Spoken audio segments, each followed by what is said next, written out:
Намираме се в село Долни Луковит, на едно поле засято с хибрид на Лима Грейн. Датата в момента е 6 август 2025 година.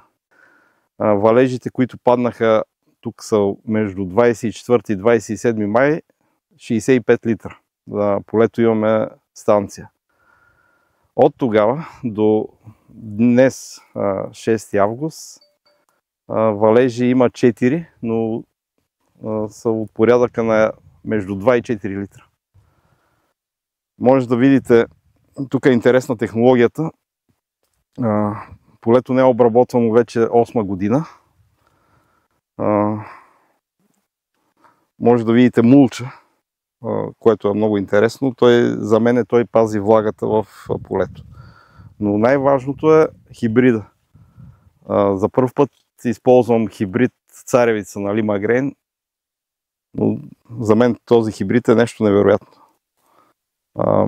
Фалото точно пасва на моята технология и според мен резултатите ще бъдат много добри.